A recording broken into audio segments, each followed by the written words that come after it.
era justo lo que necesitaban ambos, el de la alta sociedad y la de lo peor de la sociedad de Samaria. Él rico, ella pobre. Nicodemo parte de la élite de Israel, ella lo más bajo de la sociedad de Samaria, despreciada, rechazada hasta por los suyos y también por los israelitas. Jesús sorprende, Jesús satisface. Lo hemos visto una y otra vez en nuestro estudio del Evangelio de Juan. Vamos a Juan capítulo 4, versículos 1 al 6. Vemos algo del trasfondo. Cuando pues el Señor entendió que los fariseos habían oído decir, Jesús hace y bautiza más discípulos que Juan, aunque Jesús no bautizaba sino sus discípulos, salió de Judea y se fue otra vez a Galilea. Y le era necesario pasar por Samaria. Vino pues a una ciudad de Samaria llamada Sicar, junto a la heredad que Jacob dio a su hijo José. Y estaba allí el pozo de Jacob. Entonces Jesús, cansado del camino, se sentó así junto al pozo. Era como la hora sexta, cuando más calor hacía. Era un tiempo muy incómodo para salir. Mucha gente no salía a esa hora. Parece por el versículo 1 que los fariseos andaban diciendo por ahí que Jesús estaba aumentando en popularidad y quizás opacando a Juan el Bautista.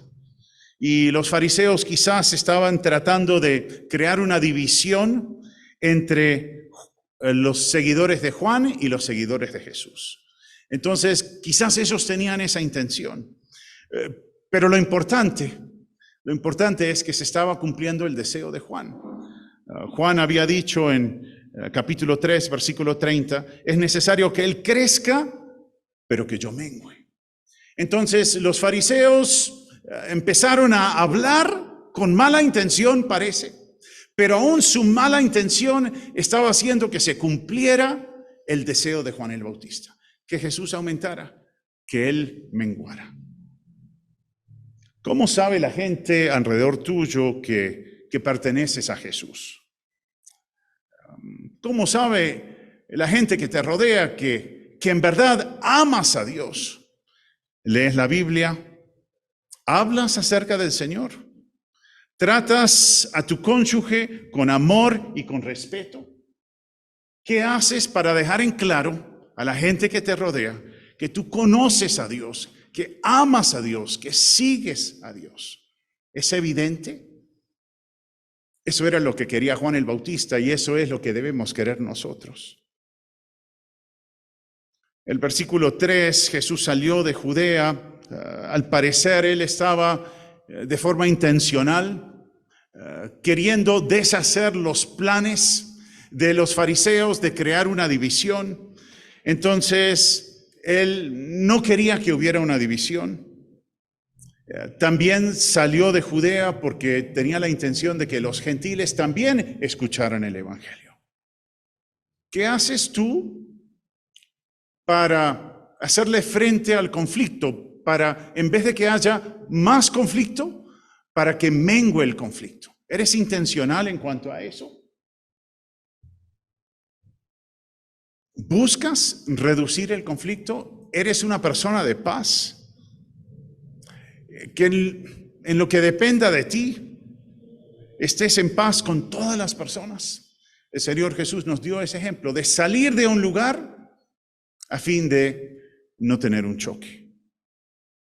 Versículo 4 nos dice que Jesús pasó por Samaria, lo que es más, dice que le era necesario, siguiente por favor, que le era necesario pasar por Samaria. Él tenía una cita divina allí. No era simplemente que le tocó porque estaba de afán, tenía que llegar rápido a Galilea, entonces pasó por ahí. Más bien él tenía una cita allí.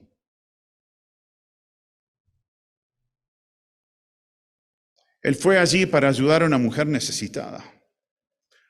¿Tú eres intencional en cuanto a hablar con gente acerca de su necesidad espiritual? Samaria era la capital del reino del norte.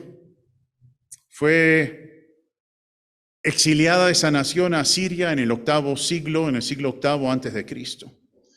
Y los samaritanos eran personas religiosas, eran personas que les interesaba lo espiritual, pero no eran personas piadosas, no adoraban al Dios verdadero, al único Dios verdadero.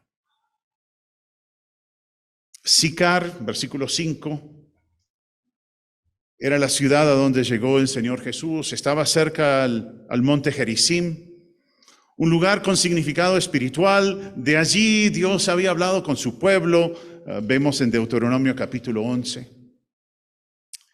Los samaritanos eran sensibles a lo espiritual, les interesaban los temas espirituales. Sin embargo, su religión era una mezcla de verdad y error. Pilas con ser espiritual a tu manera. Espiritual en una forma que tiene sentido solo para ti. Si no es a la manera de Dios, no es verdad, es error. Entonces, pilas con inventarte lo que es espiritual. Asegúrate de tener como base de lo que tú crees la palabra de Dios. Al mismo tiempo, cuando te encuentras con gente que es espiritual a su manera, ojo con rechazarlas, con decir, uy, yo no tengo tiempo para ti. Sé paciente. Así como alguien fue paciente contigo al hablar del Señor Jesús cuando no tenías ni idea del Evangelio. Versículo 6, Jesús se sentó al lado del pozo de Jacob. Y cuando se sentó allí al mediodía, nos dice que estaba cansado del camino. Qué increíble, ¿no? El eterno Hijo de Dios, cansado. Pero eso dice la palabra. Él es el Hijo de Dios. Él es completamente humano. Es un misterio maravilloso. Sus caminos son más altos que los nuestros. Bueno, ahí empieza este encuentro entre Jesús y la mujer samaritana. Y ahora las palabras, la entrevista, versículos 7 al 15. Vino una mujer de Samaria a sacar agua y Jesús le dijo, dame de beber. Pues sus discípulos habían ido a la ciudad a comprar de comer.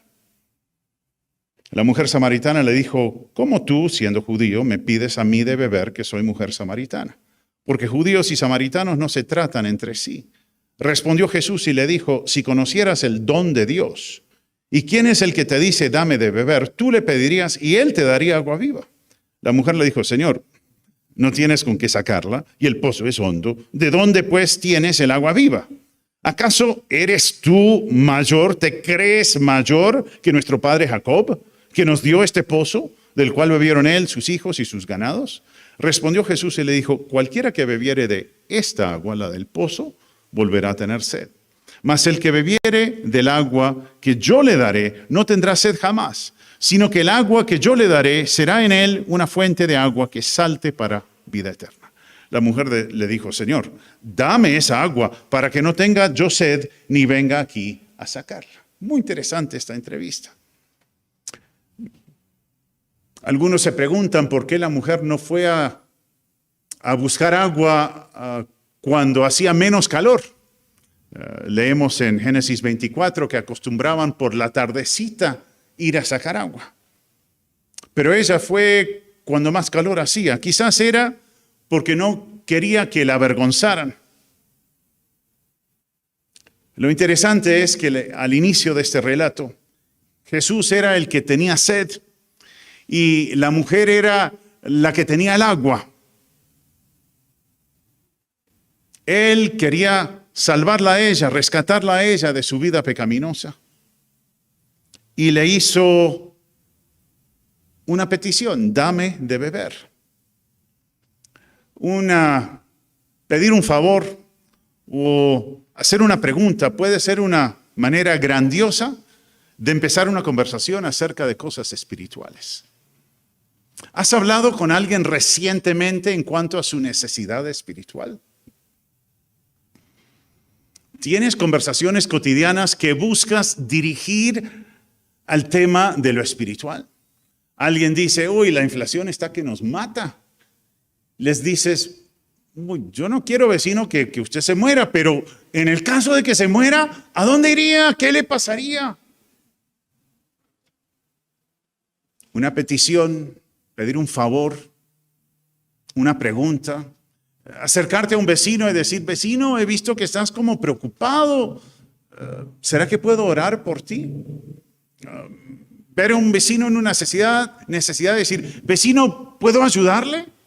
Una buena forma de empezar una conversación con miras a hablar de temas espirituales.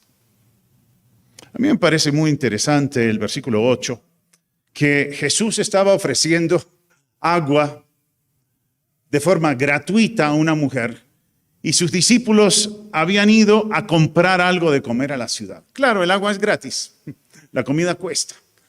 Pero me parece interesante que algunas cosas también en la vida espiritual son gratis y también cuestan. La salvación es gratis y la santificación requiere esfuerzo, entrega, sacrificio, disciplina. Tengo un amigo que a veces me recuerda a eso, que decimos los cristianos que la salvación es gratis, pero luego él dice, pero no sé, porque ustedes después empiezan a hablar de que uno debe ofrendar, que debe congregarse, que debe leer la Biblia, entonces es gratis, pero parece que tiene un costo alto. Y le he dicho a este amigo, tienes toda la razón, es gratis, pero cuesta todo. La gracia de Dios es necesaria tanto para la salvación como para la santificación. No puedes ser salvo por esfuerzo propio. No puedes avanzar en la santificación por esfuerzo propio. Necesitas la gracia de Dios para ambas cosas. Sin embargo, el crecimiento espiritual no podrá ocurrir aparte de la acción, de una decisión de parte del creyente. Te costará todo seguir a Jesús. Es gratis, pero cuesta. Lo chévere es que lo que Dios ordena, Él lo paga. Entonces, todo lo que Él te llama a hacer, te empoderará para hacerlo. De Él provienen las fuerzas. Versículo 9. La mujer se sorprendió de que Jesús hablara con ella. En ese tiempo los hombres no hablaban en público con una mujer, aún con su esposa. Los rabinos desechaban a mujeres inmorales. Los judíos no se relacionaban con los samaritanos. Aún compartir un vaso con un samaritano resultaba en la impureza ceremonial. Sin embargo, Jesús sabía que Dios no rechaza a nadie que le busca y por eso vino a ofrecerle el agua de vida a esta mujer. Versículo 10, Jesús es el don de Dios. Jesús es el regalo de Dios, el mejor regalo de todos. Él es el Salvador que mandó el Padre. Es el agua de la vida. Él murió para rescatar a pecadores, para satisfacer su sed de propósito, de perdón, de seguridad. El Dios hombre ofrece salvación, ofrece perdón de pecados, vida abundante, vida eterna. Y también otorga la capacidad para glorificar a Dios. El deseo también de glorificar a Dios. Vengan a las aguas, dice Isaías 55:1. Vengan sin plata y compren y tomen y sáciense sin dinero. Así es el don de Dios, el regalo de Dios. Cuán generoso es Dios. Versículos 11 y 12, la mujer todavía no entendía su pecaminosidad, no entendía todavía quién era Jesús, estaba confundida, solamente reconocía su necesidad física. Era como los que Jesús alimentó en Juan 6, que decían, uy, queremos más de este pan, y lo siguieron y le buscaban porque querían ese pan que él ofrecía. Cuando lo que Jesús quería que entendieran que Él es el pan de vida, aquel en quien se debe creer. Versículo 13, el que bebe de esta agua volverá a tener sed. el dinero, la inmoralidad, lo que la mayoría de la gente cree que satisface, realmente no satisface por mucho tiempo. Y la realidad es que te quita más el pecado de lo que te da. ¿A dónde corres tú en tiempos de necesidad? ¿A dónde buscas refugio cuando te persiguen las persecuciones, los problemas, los temores? ¿A dónde te escondes cuando el pasado te persigue sin tregua, buscando destruirte? ¿A dónde buscas protección cuando la tentación y el mal amenazan con vencerte? ¿A dónde vas cuando se te han acabado las fuerzas? Cuando estás muy consciente de tu debilidad, cuando sientes que ya no puedes más. ¿Te vuelves a tu protector, al que dispensa agua de vida? ¿Te vuelves al único que te espera con brazos abiertos y que anhela que halles refugio en él? El salmista hizo eso, David hizo eso. Salmo 62:7, lo leo en la Nueva Traducción Viviente. Salmo 62:7. Mi victoria y mi honor provienen solamente de Dios. Él es mi refugio, una roca donde ningún enemigo puede alcanzarme. Un lugar alto donde nadie me puede alcanzar. Mi victoria y mi honor provienen solamente de Dios. Él es mi refugio, una roca donde ningún enemigo puede alcanzarme. Él es eso para ti. ¿A dónde vas en busca de victoria y honor, salvación y honor? ¿Tienes un refugio y una roca? En la medida que dependes más de Dios, tendrás la capacidad de enfrentar de una forma más eficaz los obstáculos en tu camino. Y al mismo tiempo llegarás a conocer a Dios de forma más cercana. Versículo 14, el agua que Jesús otorga satisface de verdad. Y sus beneficios no son solamente por unos minutos o unas horas o unos días. Satisfacen y trascienden el tiempo actual. Los beneficios de la salvación que Dios otorga duran para siempre. ¿Estás satisfecha con Jesús? ¿Estás satisfecho con Jesús? No. La satisfacción con Jesús no es decir, no, ya no me importa nada, o ya soy salvo y ¿para qué más? Eso no es estar satisfecho con Jesús. Estar satisfecho con Jesús es esa actitud que dice, Él es todo lo que yo necesito. Y quiero conocerle más, quiero conocerle mejor. Lo que un autor de antaño llamaba una insatisfacción santa. Sí, tengo todo lo que necesito, pero lo que más anhelo es conocerle. Sí, entonces Él satisfizo mi sed, pero soy como aquellos que tienen más sed y quieren conocerle mejor. Me satisfizo, pero quiero más. Eso es estar satisfecho con Jesús. Y Jesús ahí en el versículo 14 al decirle, bueno, tienes el agua aquí que te va a durar un ratico. O tienes el agua que yo te doy que te va a durar para siempre.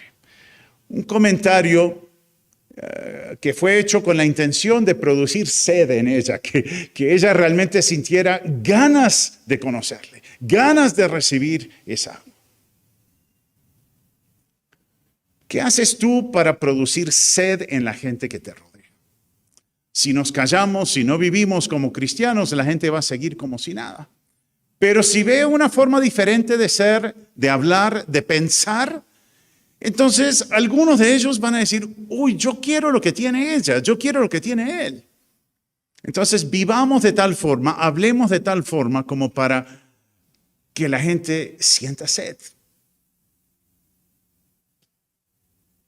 ¿De qué forma produces sed en la gente que te rodea?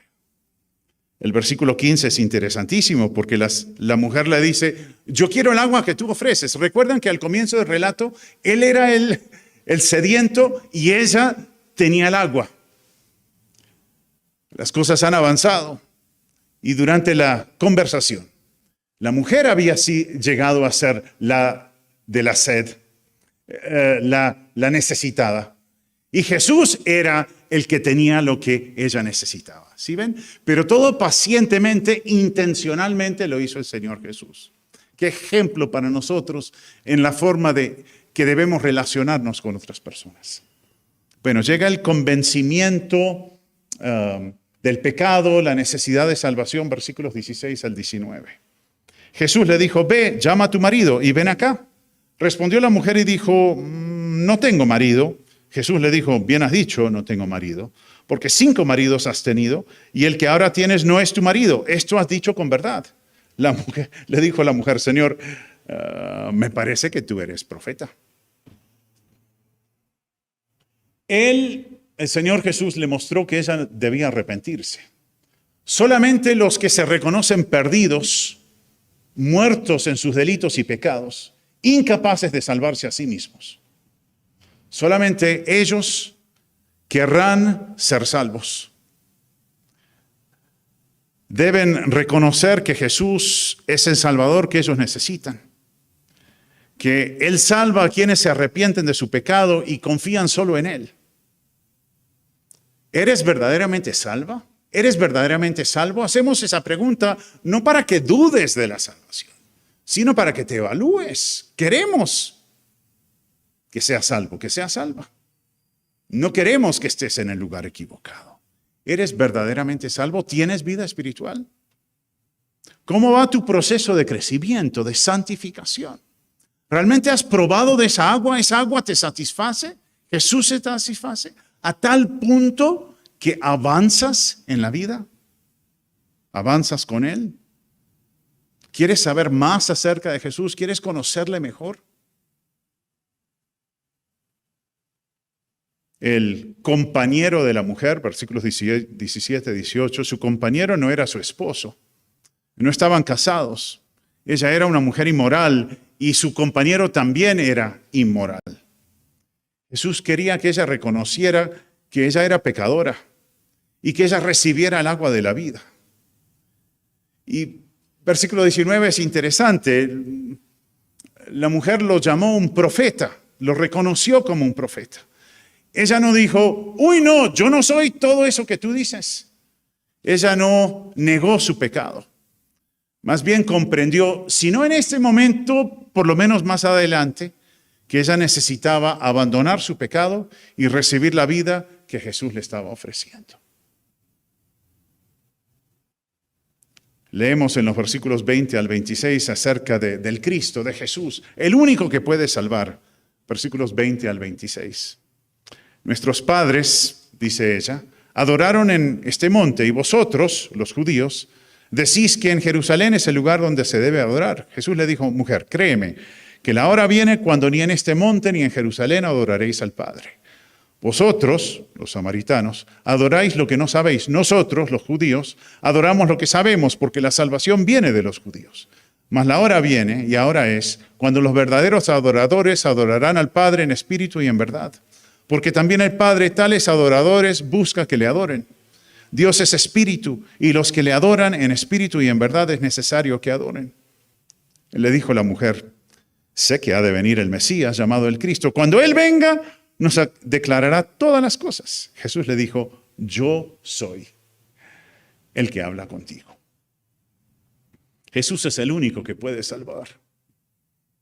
Los samaritanos adoraban en el monte Gerizim, al lado del monte Ebal, un lugar de significado espiritual. Los judíos adoraban en Jerusalén. Y Jesús se refiere a una hora que se avecinaba, la hora después de su muerte y resurrección. Y realmente en cuestión de unos pocos años, Jerusalén fue destruida, arrasada, y de mayor importancia aún, bajo el nuevo pacto, las ceremonias y los rituales de la ley, que son apenas sombras de lo verdadero, fueron reemplazadas por el Señor Jesús. El sacrificio verdadero, el sacrificio permanente, el sacrificio definitivo. Entonces lo anterior eran sombras y qué lugar y cómo lo hacemos. Y Jesús dijo, tienen que adorar en espíritu y en verdad. Jesús dejó en claro que los samaritanos estaban equivocados.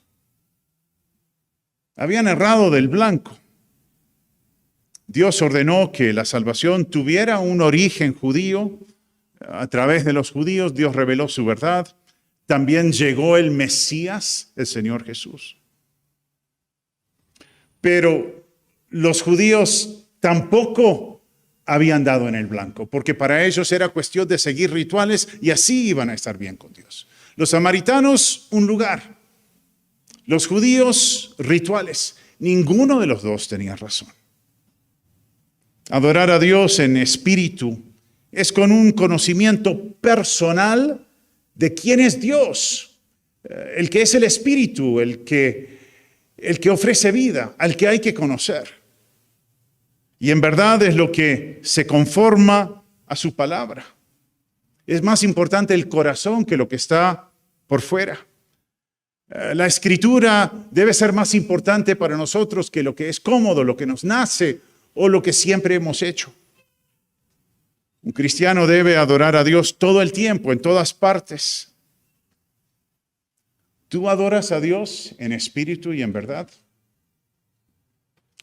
¿Estás creciendo? ¿Cómo enfrentas tu pecado?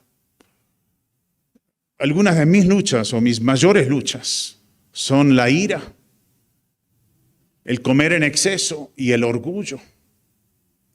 Y yo debo preguntarme, ¿estoy avanzando? ¿Estoy creciendo? En un tiempo podía pecar sin que me doliera. Por la gracia de Dios, luego al pecar pedía perdón, había avanzado. Pero Dios no quiere que me quede ahí, Dios quiere que yo avance y que antes de pecar, que tenga un freno, el Espíritu Santo, obrando en mí para decirle no al pecado. Entonces no es simplemente excusarme, yo soy así. Es decir, por la gracia de Dios no voy a pecar. Dios me capacita para ello. Muertos al pecado, vivos para Cristo Jesús. Dios es espíritu, versículo 24. No se le puede ver. Él conoce todas las cosas. Es todopoderoso. Él quiere que cada parte de mi vida, de tu vida, esté completamente rendida a su control. Ella anhelaba la llegada del Mesías. Mesías es una palabra hebrea para referirse al ungido de Dios. El equivalente griego es el Cristo. Y ella dijo, anhelo que venga el Mesías prometido, el Cristo. Jesús dijo, yo soy muchas veces en el Evangelio de Juan, 7 veces, seguido por una metáfora. Yo soy el pan de vida, yo soy la resurrección y la vida. Pero muchas otras veces él dijo, yo soy, en otros contextos. Y aquí él dijo, yo soy el que habla contigo. Él estaba diciendo, tú estás hablando en este momento con Dios. Él era su Mesías anhelado. Sigue el relato en el versículo 28. Ella deja su cántaro y va corriendo a la ciudad y dice, no lo van a creer, pero acabo de conocer a un hombre que me ha dicho todo lo que yo he hecho. Todo lo que has hecho, dijeron ellos. Hay que conocerlo. Ella fue allí al pueblo y les contó a todos acerca de su encuentro con Jesús. Y parece que para ese entonces ya había creído que Jesús era el único que podía salvarla. Había creído en Jesús como su Señor y Salvador. Entonces, ¿quiénes son salvos? Bueno, esta mujer lo comprendió, fue un proceso. Entonces, aquellos quienes, como la mujer samaritana, reconocen su necesidad urgente de vida espiritual. Vida espiritual que ellos reconocen que no tienen. Entonces, para ser salvo, debemos reconocer nuestra necesidad espiritual. Debemos también confesar nuestro pecado como ella lo hizo, sin intentar esconderlo o negarlo. Confesarlo, arrepentirnos del pecado. Y desear ser perdonados y creer que Dios nos puede perdonar. Son salvos los que reconocen su necesidad espiritual, confiesan su pecado y se arrepienten. Y tercero, confían solo en Jesús, como aquel que pagó su deuda, aquel que canceló su deuda del pecado completamente. No es el resultado de esfuerzo humano, es completamente una obra de Dios. Son salvos quienes reconocen su necesidad espiritual, confiesan su pecado y se arrepienten de su pecado. Y confían solo en Jesús, como aquel que puede restaurarles y darles una nueva relación con Dios. ¿Has recibido vida espiritual? ¿Has bebido de la fuente de agua viva? ¿Ha sido satisfecha tu sed de propósito, tu hambre de seguridad? Jesús dijo que quienes le siguen tienen todo lo que necesitan. Quienes le siguen tienen todo lo que necesitan ahora y durante toda la eternidad. ¿Tienes todo lo que necesitas? ¿Estás satisfecha con Jesús? ¿Estás satisfecho con Jesús? Él es suficiente para ti. ¿En qué te apoyas para sentirte satisfecha o satisfecho? Jesús dijo en Juan 14:6, yo soy el camino, la verdad y la vida. Nadie viene al Padre sino por mí. ¿Crees eso? Hechos 4:12, en ningún otro hay salvación. Es el único. Jesús es el único que Dios ha puesto como aquel en quien debemos creer. ¿Crees que Jesús es el único camino al Padre? ¿Hablas acerca de quién es Jesús? ¿Acerca de lo que ha hecho? ¿Acerca del futuro? ¿Acerca de la necesidad urgente de estar reconciliado con Él? ¿Estás creciendo en la gracia? ¿Vives boquiabierto, maravillado que Dios podría amarte a ti? ¿Maravillado que la gracia de Dios es suficiente como para perdonar un pecador como yo? Vive boquiabierto, no te acostumbres, que no se vuelva normal lo de la gracia de Dios, su misericordia. Bueno, sí, no, que digas, wow, es impresionante quién es Jesús y qué ha hecho. Conócele, síguele, ámale, hoy y todos los días de tu vida. Vamos a orar. Padre, gracias por Jesús, el que sorprende y satisface. No hace lo que esperaríamos. Gracias, Dios, por Jesús. Gracias por decirnos cómo conocerte. Gracias por la gracia suficiente como para creer y para creer en Jesús y seguir a Jesús. Gracias por este relato del encuentro de Jesús con la mujer samaritana. Jesús sorprendiendo y satisfaciendo. Llevando una conversación con propósito, con intencionalidad hacia temas espirituales. Que aprendamos de eso. Gracias por permitirnos aprender. Queremos seguirlo haciendo. En el nombre de Jesús. Amén.